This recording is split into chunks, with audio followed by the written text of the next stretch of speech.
আসসালামু আলাইকুম বন্ধুরা, একটা নতুন নিউজে আপনাদেরকে স্বাগতম জানাচ্ছি। আজকে আমরা যে নিউজগুলো পড়ব তা হচ্ছে নিশাঙ্কা মেন্ডিসের ব্যাটে বাংলাদেশকে হারালো শ্রীলঙ্কা।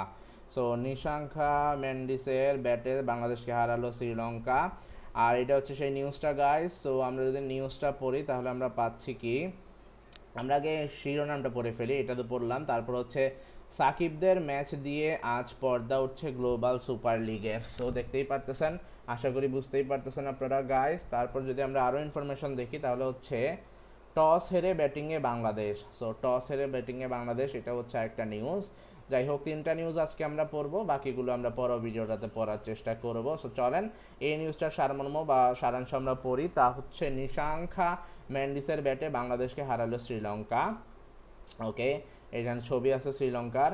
3 ম্যাচ সিরিজের প্রথম টি-20তে সফরকারী বাংলাদেশকে 7 উইকেটের বড় ব্যবধানে হারিয়েছে শ্রীলঙ্কা। 155 রানের লক্ষ্যে ব্যাট করতে নেমে 6 বল হাতে রেখেই জয়ের বন্ধনে নোঙ্গর করে স্বাগতিকরা। বৃহস্পতিবার 10 জুলাই ক্যান্ডির পাল্লেকেলে আন্তর্জাতিক ক্রিকেট স্টেডিয়ামে মুখোমুখি হয় দুদল। নির্দিষ্ট রানের লক্ষ্যে ব্যাট করতে নেমে শুরুতেই দুর্দান্ত এক জুটি গড়ে প্রাথম নিশাঙ্কা ও কুশল মেন্ডিস।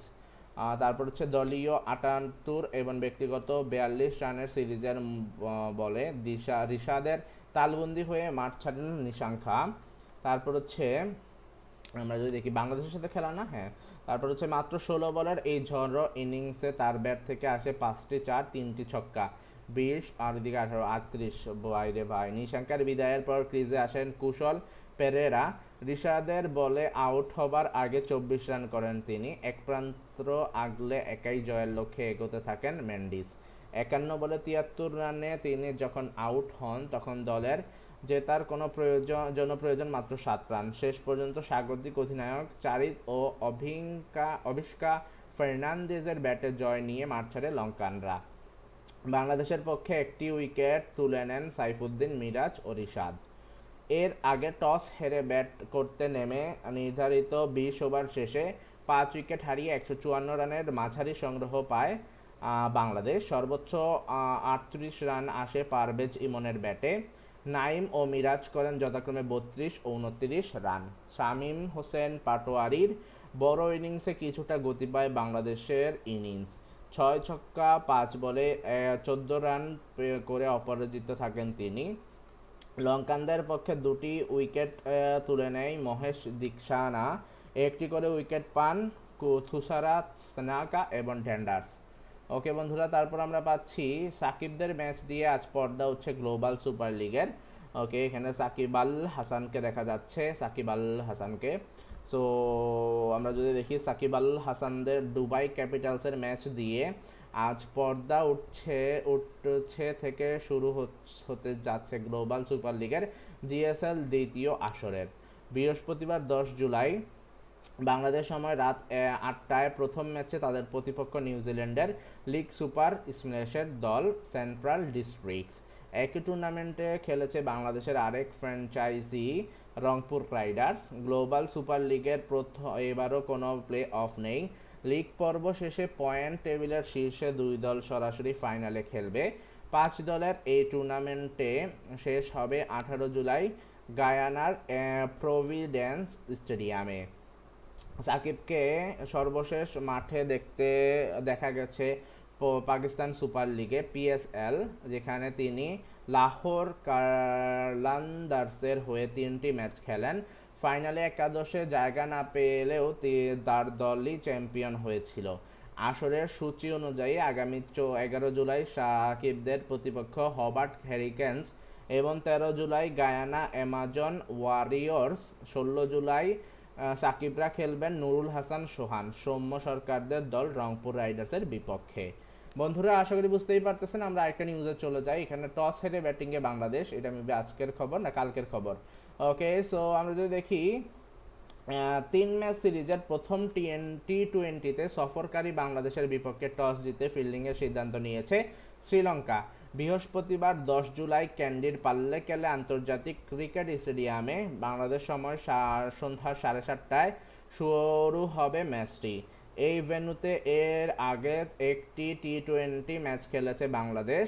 2013 সালের সেই সিরিজের ম্যাচটিতে 17 রানে স্বাগতিকদের কাছে হেরেছিল মুশফিকুর রহিমের দল। 7 বছর পর শ্রীলঙ্কার মাটিতে টি-20 ম্যাচ খেলবে টাইগাররা। সর্বশেষ 2018 সাল নিদাহাস ট্রফির পর লঙ্কামূলকের আর এই ফরম্যাটে খেলেনি বাংলাদেশ। টি-20তে দু দলের 17 বারের দেখায় 11 বারই জয়ের দেখা পেয়েছে লঙ্কানরা। বাকি 6 ম্যাচে জিতেছে লাল সবুজের প্রতিনিধিরা। উল্লেখ্য, লঙ্কানদের বিপক্ষে সর্বশেষ মুখোমুখি 5টি টি-20 ম্যাচে 2 জয়ের বিপক্ষে 3টিতেই হার বাংলাদেশের। অবশ্য শ্রীলঙ্কার বিপক্ষে সর্বশেষ ম্যাচে 2 উইকেটে জয় পেয়েছিল টাইগাররা।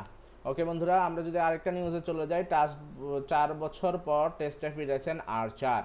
ওকে, সো এখানে আমরা পাচ্ছি 4 বছর পর টেস্টে ফিরেছেন টেস্ট ক্রিকেটে ফিরেছেন জফার আর্চার। ভারতের বিপক্ষে চলমান সিরিজের 3য় টেস্টে ঘোষিত ইংল্যান্ডের হয়ে তিনি এই ম্যাচটি খেলেন। ইংল্যান্ডের একাদশে জায়গা পেয়েছেন এই পেসার। আজ বুধবার 10 জুলাই শুরু হয়েছে লর্ডসের, মানে এটা হচ্ছে কালকের খবর। আজ বুধবার, আজকে তো হচ্ছে 11 তারিখ শুক্রবার, এটা হচ্ছে ভাই বৃহস্পতিবার, কালকের খবর। শুরু হয়েছে লর্ডস টেস্ট। টসে জিতে ব্যাট করছে ইংল্যান্ড।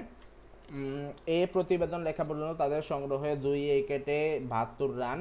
ক্রুলি ও ব্যান ডেকেট দুজনকেই অল্প রানে ফিরিয়েছেন পেসার নীতিশ কুমার রেড্ডি। ক্রিজে রয়েছেন জো রুট ও অলি পপ। প্রথম 2 টেস্টে খেলা জোশ ট্যাঙ্ককে একাদশ থেকে বাদ দিয়ে দলে নেওয়া হয়েছে আর্চারকে। এই সিরিজের এখন পর্যন্ত সর্বাধিক 11 উইকেট নিয়েছেন টাং, তবে তাকে বাদ দিয়ে 4 বছর পর টেস্ট বলে ফিরলেন আর্চার, যার শেষ টেস্টও ছিল 2021 সালের ভারতের বিপক্ষে। ইংল্যান্ডের হয়ে 13 টেস্টে 42 উইকেট নিয়েছেন এই স্পিড স্টার। গড় হলো 31.04। সমালোচনা হলেও দলে রাখা হয়েছে জ্যাক ক্রুলি ও ক্রিস অক্সকে। ক্রুলি আজও ব্যাট হাতে ব্যর্থ হয়েছেন, করেছেন মাত্র 18 রান। সো ভিউয়ার্স, আমরা আজকে 4টা নিউজ আপনাদের সাথে শেয়ার করলাম। চলেন আমরা এখন এগুলোর একটু শিরোনামগুলো আবারও বা সারমর্মগুলো আবারও আপনাদের সাথে শেয়ার করে ফেলি। নিশাঙ্কা মেন্ডিসের ব্যাটে বাংলাদেশকে হারালো শ্রীলঙ্কা। তারপর হচ্ছে সাকিবদের ম্যাচ দিয়ে আজ পর্দা উঠছে গ্লোবাল সুপার লিগের, মানে গতকালকের খবর।